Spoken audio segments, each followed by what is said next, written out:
Look, I need to tell someone about this whole situation with Alexander.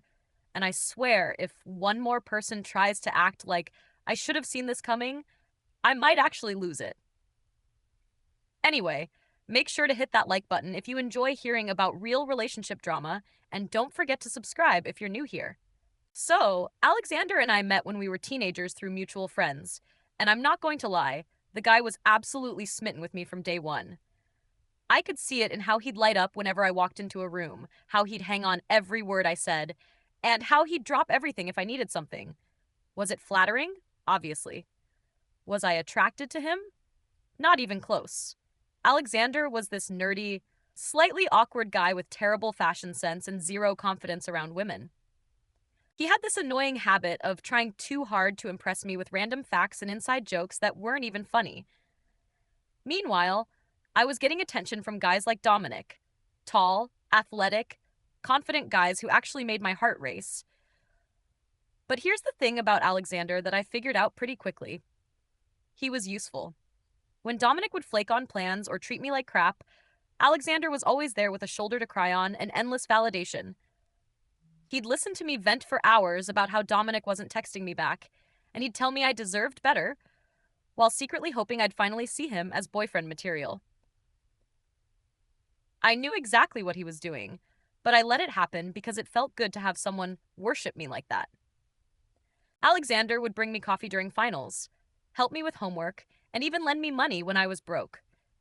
He never asked for anything in return except my time and attention, which felt like a pretty good deal to me. I'd throw him just enough crumbs, a hug that lasted a little too long, calling him my best guy friend, or telling him how much he meant to me, to keep him hooked. The poor guy probably thought he was playing some long game where his patience and devotion would eventually win me over. I remember when he finally worked up the courage to ask me out during our sophomore year of college, and I had to bite my tongue to keep from laughing. He'd planned this whole elaborate speech about how he'd been in love with me for years and thought we could be amazing together. I let him down as gently as possible, telling him our friendship was too important to risk. But inside, I was thinking about how pathetic it was that he'd wasted so much time pining after someone who was clearly out of his league.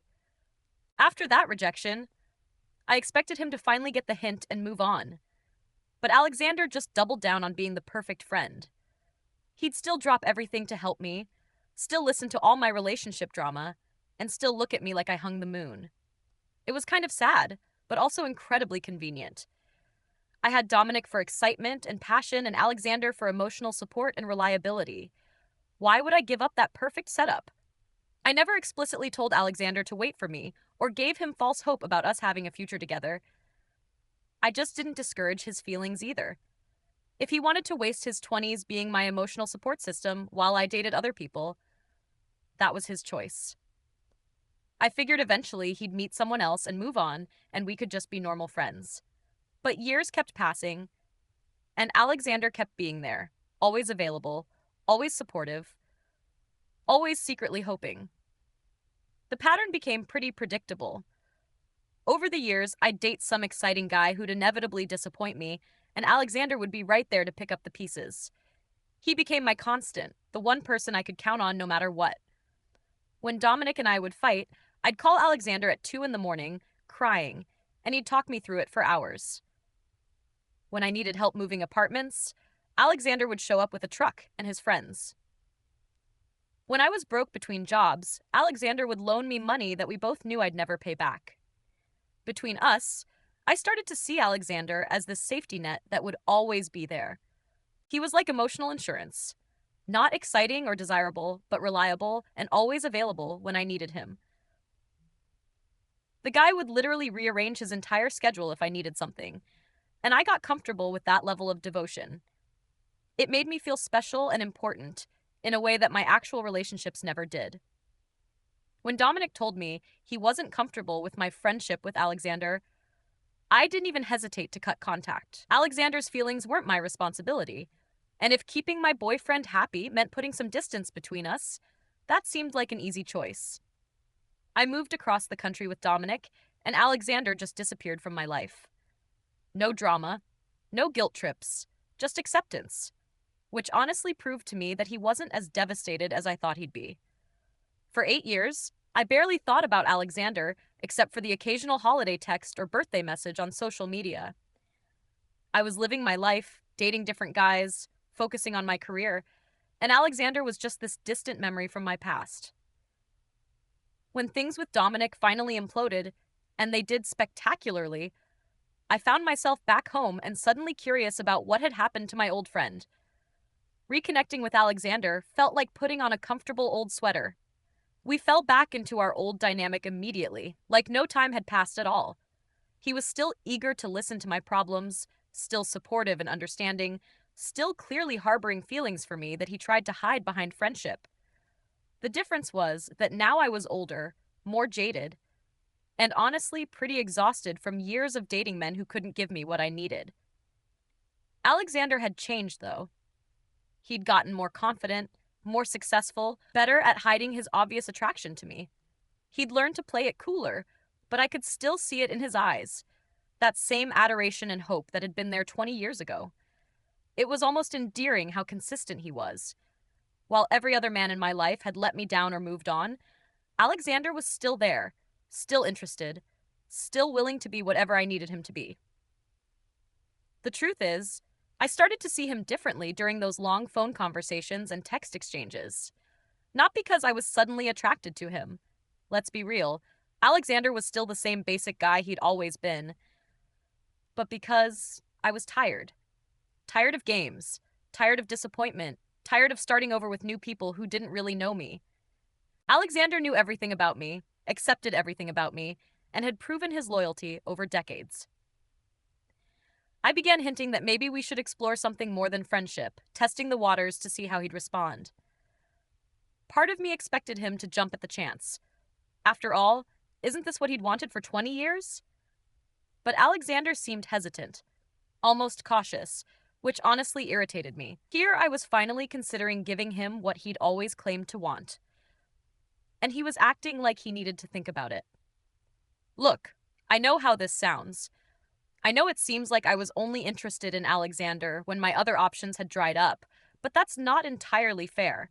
I was genuinely trying to see if we could build something real together.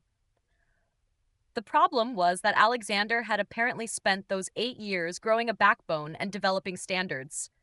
When I suggested we take our relationship to the next level, he actually had the nerve to tell me he wasn't sure if that's what he wanted anymore.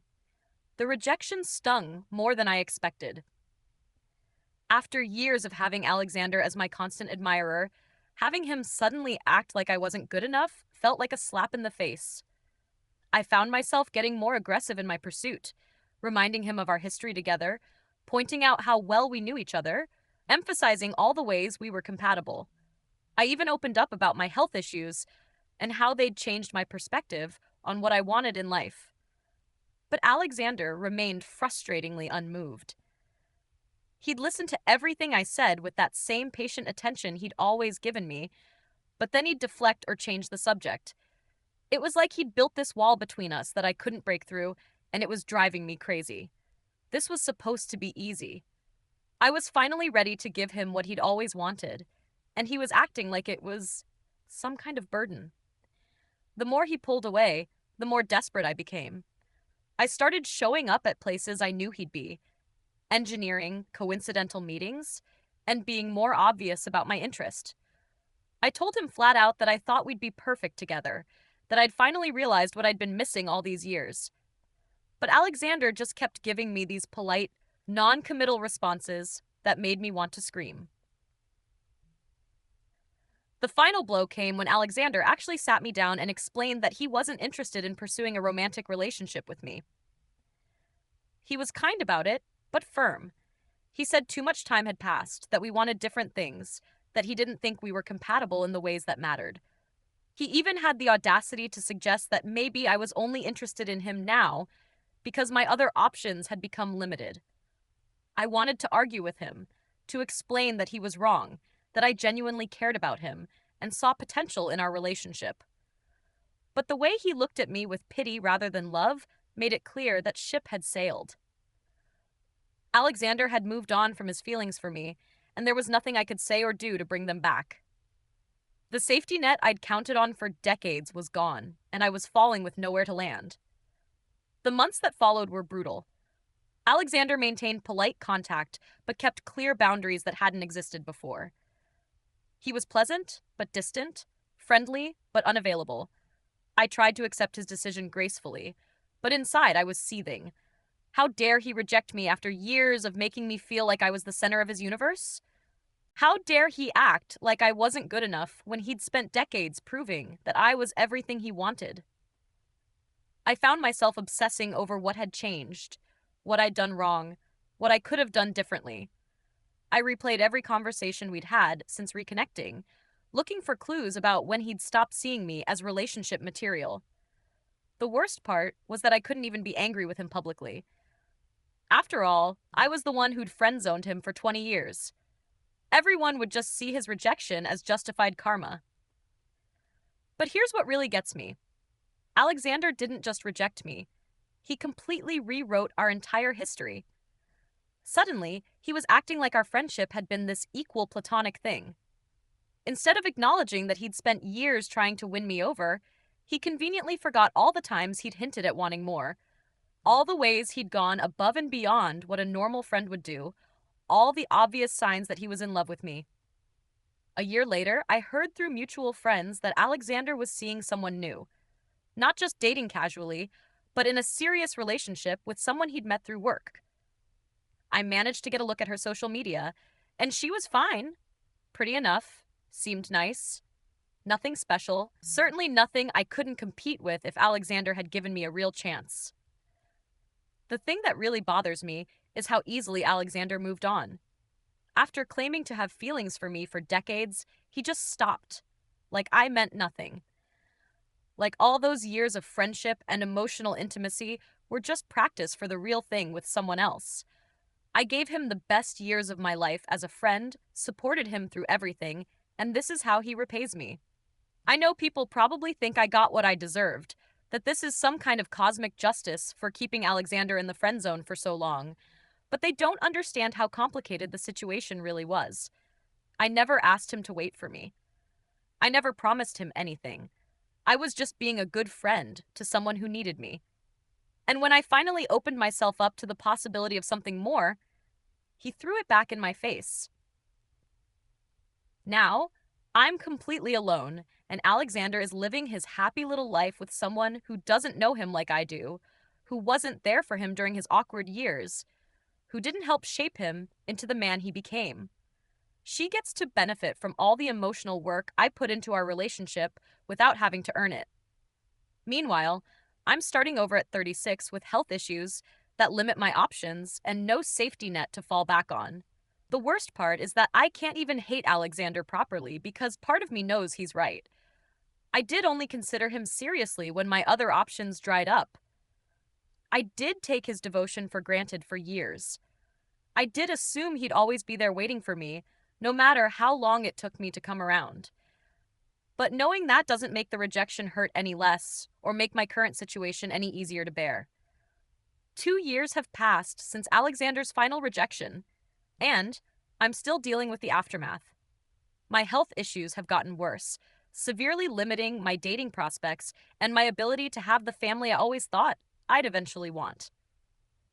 The men who are interested in me now are either damaged goods themselves or looking for something casual that doesn't require real commitment. I'm too old and too complicated for the kind of relationship I actually want. Alexander, meanwhile, got engaged to his girlfriend after dating her for just 18 months. 18 months to get what I couldn't get in 20 years of friendship. I saw the announcement on social media and it felt like a knife to the gut. Not because I'm still in love with him. I'm not sure I ever really was. But because it proved that everything he told me about not being ready for a relationship was complete garbage. He just wasn't ready for a relationship with me. The engagement photos showed Alexander looking happier than I'd ever seen him.